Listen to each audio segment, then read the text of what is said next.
আসসালামু আলাইকুম রহমতুল্লাহ বারকাতুহু। আজকে আমি মসজিদে গেছিলাম। একটি ঘটনা বলবো যেটা আল্লাহর তরফ থেকে এসেছে, সত্য ঘটনা যেটা আমার সাথে ঘটেছে। দেখুন, আমি মসজিদে জুমা নামাজ পড়তে গিয়েছি। আমার অনেক পানি পিপাসা লাগছিল, কিন্তু ওখানে অনেক পানি দিয়েছিল, সবগুলো শেষ হয়ে গেছে, মানুষ নিয়ে গেছে, যা যা প্রয়োজন ছিল, কিন্তু আর পানি ছিল না। আমার অনেক পিপাসা লাগছে, কারণ এই রোদ্রে গরমের মধ্যে চলে গেছি মসজিদে, ঘেমে গিয়েছিলাম, তারপর পানি পিপাসা লেগেছিল আমার। তো আমি পানি খুঁজতে লেগেছিলাম, কোথাও পেলাম না। তবে আমি কাতারে গিয়ে বসলাম, খুতবা পাঠ করতেছে ইমাম সাহেব, কাতারে গিয়ে বসলাম আর আল্লাহর কাছে বলতেছি মনে মনে, আল্লাহ এত পানি পিপাসা লেগেছে, না পারবো এখন রুমে যেতে, না পারবো কিছু করতে। তো যাই হোক, আল্লাহ তুমি আমাকে ধৈর্য ধরার ক্ষমতা দিও, আমি যেন ঠিকমতো জুম্মার নামাজটা আদায় করে রুমে গিয়ে পানিটা পান করতে পারি।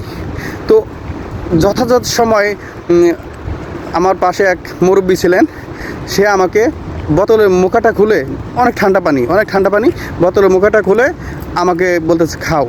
আমি তার কাছে চাইও নেই, তাকে বলেও নেই যে আমার পানি পিপাসা লেগেছে। তো আমি ভাবলাম এটা হয়তো আল্লাহর তরফ থেকে হয়েছে, আল্লাহ হুকুম করেছে, তাকে বলে দিয়েছে তুমি এই ব্যক্তিকে পানি দাও। তো আমি কিছু না বলে পানিটা নিয়ে একটু খেয়ে, হাফ বোতলের একটু কম খেয়েছি, খেয়ে বাকিটা তাকে দিয়ে দিলাম, বললাম ধন্যবাদ, আমার কলিজাটা ঠান্ডা হয়ে গেছে। সে বলছে আলহামদুলিল্লাহ। আসলে বিষয়টা কেমন, আল্লাহকে যারা এখনও বিশ্বাস করেন না, আসলে তাদের প্রতি, তাদের সাথে এমন কিছু সময় কিছু ঘটতে পারে, সেটা খেয়াল করা উচিত। ছোটোখাটো বিষয় নিয়েও খেয়াল করা উচিত যে এই বিষয়টি কেন হলো, কোথায় থেকে আসলো। তাকে তো বলে দেওয়া হয় না, কেউ বলে না, আমিও বলি না, আমি কারো কাছে বলি না, আমি মনে মনে রাখছি, আল্লাহর কাছে চাইতেছি। তো আমাকে তেমনই সময় আমাকে পানির বোতলটা দিল, আমি খেলাম, পানিটা পান করার পর আমার পুরো শরীরটা ঠান্ডা হয়ে গেল, বরফের মতো, অনেক ভালো লাগলো। তো আমি আল্লাহর কাছে দোয়া করলাম, আল্লাহ তুমি সবই বুঝো, তুমি সবই দেখো, তুমি ওই ব্যক্তিকে অর্ডার করে দিয়েছো যে এই ব্যক্তিকে তুমি পানি পান করাতে সাহায্য করো, সেই জন্য আমাকে পানি পান করাতে সাহায্য করেছে।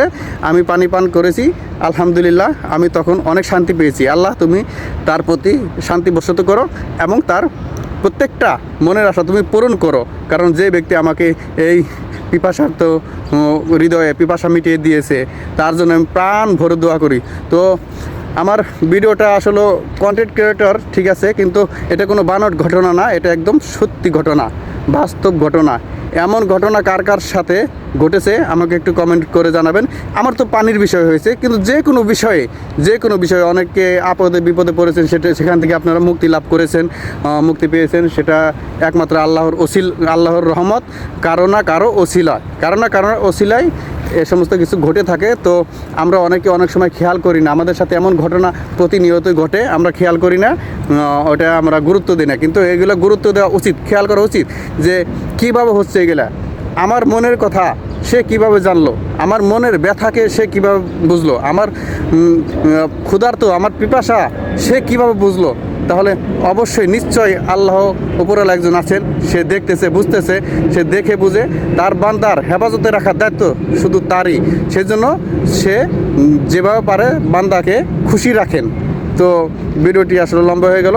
যাই হোক, কারোর সাথে এমন যে কোনো ঘটনা ঘটলে অবশ্যই কমেন্টে জানাবেন।